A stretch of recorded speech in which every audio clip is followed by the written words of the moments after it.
So you've been waiting for it. FPL Versus is back. We're going to go over the winning vote from my Twitter poll, and we'll also be having a quick chat at the beginning about the channel. All coming up on J&O United.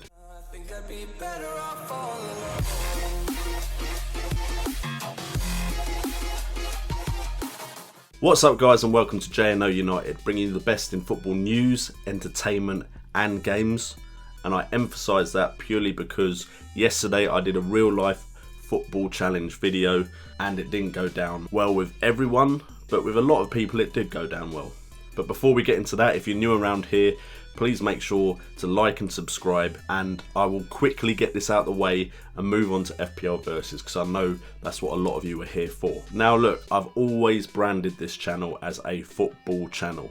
Those of you that have been here from the very beginning know it was J&O certified, which was meant to be just a channel about stuff I enjoyed. I asked you guys, did you just want it to be a football channel? Because that was something I was happy doing, and the majority of you said yes. So that is what this became. Now I did 30 days of FPL, and I know a lot of new subscribers came to this channel because of 30 days of FPL. And that was a big push and an attempt by me to get my videos out there in front of people to see the best quality videos I could do around a subject that I knew a lot of people would be searching for at the time, and I wanted to help as many people out as possible.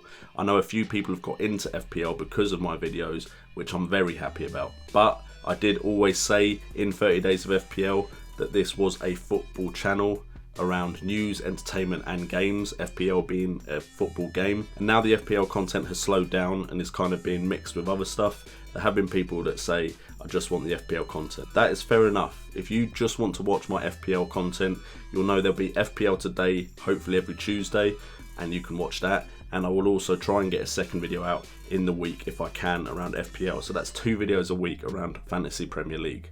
But there will be other stuff. There will be real life football, there'll be Football Manager, there'll be FIFA. A lot of my subscribers watch something else, and I do not want to just stop doing that and go, okay, I'm now just an FPL channel. This is why this is a football channel. It will stay a football channel. I hope you can appreciate that. And if you don't want to watch the other videos, just don't watch them. If you want to dislike them, go ahead. You can still dislike them. That's what the button is there for.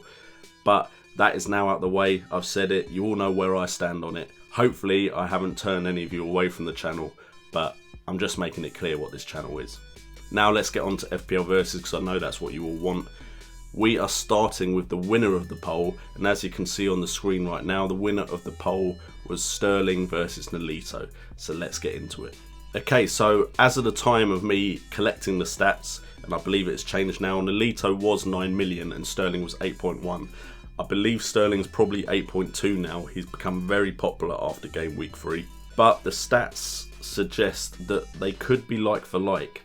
And having looked at the stats, I will give you my opinion on who I think will be a better option over the entire season. Now, Sterling has had more starts than Nolito. He's had 3 starts and Nolito has only had 2.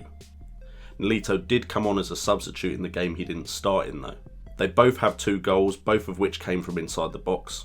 And they both have an assist apiece, so they have been involved in 3 goals in 3 games. However, when Nolito has been on the pitch, he has been involved in 60% of the goals that have been scored when he's in play. Sterling has only been involved in 33.3% of the goals when he's been on the field. Sterling does beat Nolito for shot accuracy, getting 42.9% to Nolito's 40, but Nolito's goal conversion rate is 40 compared to Sterling's 28.6. Nolito also has a better minutes per chance created ratio, creating a chance every 32.2 minutes to Sterling's 40.9. They both have created 4 chances in game, but of course Nolito has had less time to create those chances. Nolito has a minute per chance of 32.2 to Sterling's 40.9. So looking at those stats, I think they're both going to be very viable options, and Sterling coming in as a cheaper option may be more viable for your team depending on the other players you have.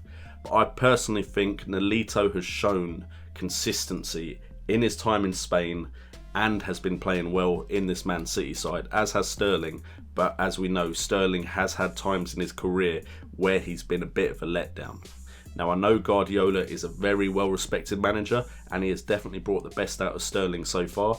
But I personally, if I was going to put my money on it, I would say Nolito is going to be more consistent in the entire season and therefore may score more points. Now you've just got to work out if it's going to be enough more to justify the higher price. Also, Sterling right now looks a lot more locked in as an option, and until the Champions League starts, we're not going to know how the rotation is going to work. So this could all change, but I would like to think that Nolito and Sterling are right now the first choices on the wings, and I think if they get the same amount of game time, or even if Nolito gets a little less, I think he might outscore Sterling. Moving on to the other option, which came very close to winning the Twitter poll, and that is Valencia versus Luke Shaw. I would include Eric Bailly, but, and I probably said that wrong, you know what I'm like with names, but I think after game week 3 it became very clear it's either a Luke Shaw or an Antonio Valencia option. Now both players have started in all 3 games for Manchester United so far this season. Both have been there for both of the clean sheets that Manchester United have got. But then if we look at the stats I've collected, you can see Valencia absolutely destroys Luke Shaw in the stats. Touches in the final third, you can see that Antonio Valencia has 100 touches in the final third. That is compared to Luke Shaw's 62. Passes received in the final third, Antonio Valencia also beats Luke Shaw, showing that he's more involved in the attacking play for that Man United side. He's also had more touches in the penalty area, which means he's more likely to get shooting opportunities, Valencia getting 10 to Luke Shaw's 3. Whilst some of the stats are the same, like attempts on goal and goals scored, the only real stat that Luke Shaw is winning in is assists, because he won the penalty that Zlatan scored in game week 2. As far as crosses go, Antonio Valencia has crossed the ball in 18 times to Luke Shaw's 7. He's had 5 successful crosses to Luke Shaw's 2, and they both have created 4 chances each for their teammate. Now, the fact that Luke Shaw is currently rising in price quicker than Antonio Valencia means Luke Shaw at the time of me collecting these stats is at 5.6 million to Antonio Valencia's 5.5. Now, as long as those two stay as the main 2 options for the fullbacks for Manchester United, then I think Antonio Valencia is going to quite easily, if these stats continue, beat Luke Shaw for points in the Fantasy Premier League. Anyway guys, thank you so much for tuning in. As always, I hope you've enjoyed FPL Versus. There will hopefully be a few more FPL videos, as well as an FPL today for game week 4 whilst this international break is going on. I've been JNO, you've been awesome, and remember, it's all about the game. And thank you to whoever told me there was a smudge on my camera, because it's worked a lot better today. So thumbs up to you.